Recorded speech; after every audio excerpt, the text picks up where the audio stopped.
Chapter 14 of The Wreck of the Titan. Things are coming up totally Roland. Everyone else has died and miserable and poor and hurt and traumatized and shaken up, but things are really coming up Roland. He's got money, a little bit of money. He's not rich. He's alive. He's now given the responsibility of escorting home the daughter of the woman he loves, who is now eligible. He doesn't have an arm, though, which kind of sucks, but he doesn't seem to mind. Chapter 14 of The Wreck of the Titan. It was near noon of the next day that Roland, seated in a steamer chair with Myra and looking out on a sail-spangled stretch of blue from the saloon deck of a westbound liner, remembered that he had made no provisions to have Mrs. Selfridge notified by cable of the safety of her child, and unless Mr. Meyer or his associates gave the story to the press, it would not be known. Well, he mused, joy will not kill, and I shall witness it in its fullness if I take her by surprise. But the chances are that it will get into the papers before I reach her. It is too good for Mr. Meyer to keep. But the story was not given out immediately. Mr. Meyer called a conference of the underwriters concerned with him in the insurance of the Titan, at which it was decided to remain silent concerning the card they hoped to play, and to spend a little time and money in hunting for other witnesses among the Titan's crew, and in interviewing Captain Barry to the end of improving his memory.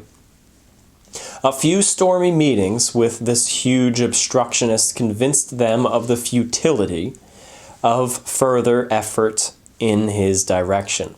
And after finding at the end of a week that every surviving member of the Titan's port watch, as well as a few of the other, had been induced to sign for Cape voyages or had otherwise disappeared, they decided to give the story told by Roland to the press, in the hope that publicity would avail to bring to light corroboratory evidence. And this story, improved upon in the repeating by Mr. Meyer to reporters, and embellished still further by the reporters as they wrote it up, particularly in the part pertaining to the polar bear, blazoned out in the great dailies of England and the continent, and was cabled to New York with the name of the steamer in which John Roland had sailed, for his movements had been traced in the search for evidence. Where it arrived, too late for publication, and morning of the day on which, with Myra on his shoulder, he stepped down the gangplank at a North River dock. As a consequence, he was surrounded on the dock by enthusiastic reporters who spoke of the story and asked for details. He refused to talk, escaped them, and gaining the side street soon found himself in crowded Broadway, where he entered the office of the steamship company in whose employ he had been wrecked, and secured from the Titan's passenger list the address of Mrs. Selfridge, the only woman saved. Then he took a car up Broadway and alighted abreast of a large department store. Interesting to note just the terminology. This is 1898 when this book is written, and obviously there's no real automobiles at the time. Car is short for carriage. So it's not actually referring to an automobile. That's obvious if you think about it, but it's not obvious if you don't put conscious thought into it. It's kind of fun. That's the origin of the word car, short for carriage. We're going to see Mama soon, Myra, he whispered in the pink ear. And you must get dressed up. It don't matter about me, but you're a Fifth Avenue baby, a little aristocrat. These old clothes won't do you now. But she had forgotten the word Mama, and was more interested in the exciting noise and life of the street than in the clothing she wore. In the store, Roland asked for and was directed to the children's department, where a young woman waited on him. This child has been shipwrecked, he said. I have $16.50 to spend on it. Give it a bath, dress its hair, and use up the money on a dress, shoes, and stockings and underclothing, and a hat. The young woman stooped and kissed the little girl from sheer sympathy, but protested that not much could be done. "Do your best," said Roland. "It is all I have. I will wait here."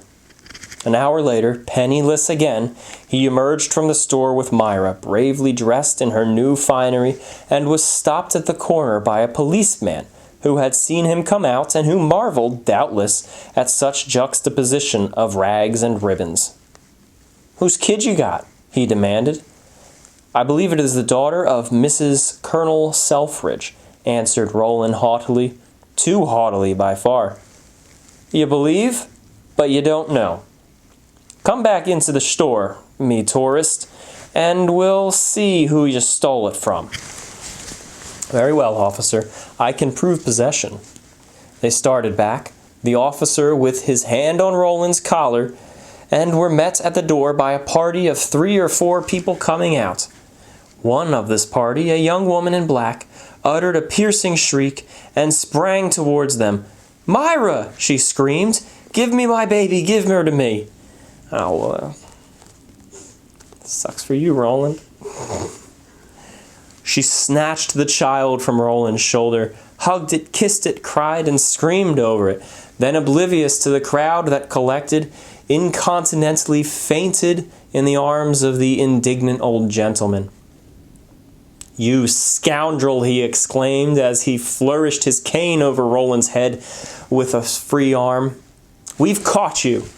Officer, take that man to the station house. I will follow and make a charge in the name of my daughter." "Then he stole the kid, did he?" asked the policeman. "Most certainly," answered the old gentleman, as, with the assistance of the others, he supported the unconscious young woman to a carriage. They all entered, little Myra screaming for Roland from the arms of a female member of the party, and were driven off. "Come on with me," uttered the officer, rapping his prisoner on the head with his club and jerking him off his feet. Then, while an approving crowd applauded, the man who had fought and conquered a hungry polar bear was dragged through the streets like a sick animal by a New York policeman. For such is the stultifying effect of a civilized environment. End of chapter 14. Oh no!